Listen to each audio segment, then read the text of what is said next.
Anti-Trump riots creating chaos in California, but are these really just demonstrations?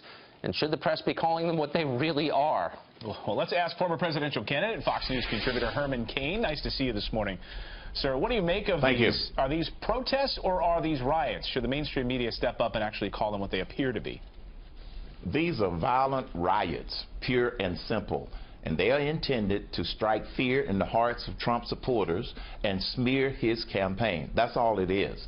I mean, Tucker was talking earlier about people booking rooms and putting up banners. This was well organized, and somebody had to pay for it. So these are not spontaneous, and they are acting off of some of the negative perceptions about Trump that have been created by the mainstream media. These are violent riots, period, and the authorities ought to deal with them accordingly. But and they're not, though, Mr. Cain. I mean, you're seeing police cars being destroyed, and the police are nowhere to be seen.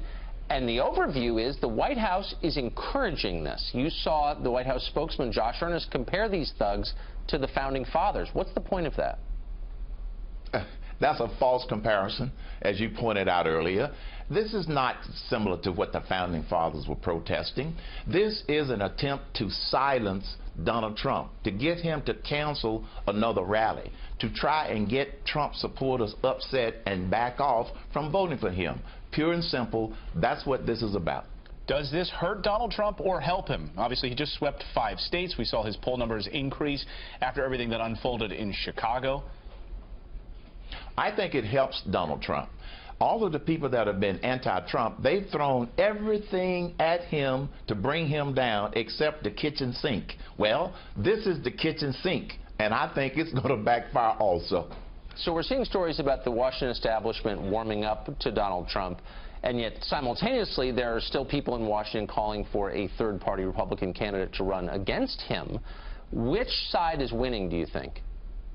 I think the side that's warming up to Donald Trump is the side that's winning. The people who think, number one, that a third-party candidate has a chance at this late point in the campaign, they are delusional. And they're digging in their heels for absolutely no reason. The ones that are warming up are starting to see that they ought to listen to the voice of the people. It's been very loud in some of these primary states, and it hasn't slowed down. I think incidents like the violence we saw out in California, that's going to embolden some of the Trump supporters. And I believe it'll probably help him in the long run. So help him in the long run. And playing off of Tucker's question, we saw a couple of key Republican committee chairmen this week come out and throw their support behind Donald Trump. Do you think now we'll start to see more of the rank-and-file Republicans start to come forward in the coming weeks? Yeah, I believe you will, and that is a good sign. And all I can say is hip, hip, hooray.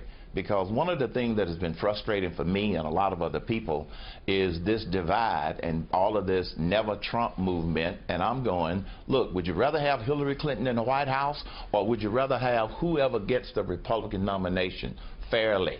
I'm going to support whoever gets the Republican nomination fairly. But if they, pull some shenanigans, it could disrupt the Republican Party. I hope that doesn't happen, and I'm glad to see that some of these committee chairs, some of these mainstream Republican leaders, Republican elected officials, are starting to warm up to the idea, because Donald Trump represents the voice of a whole lot of people. Accept it.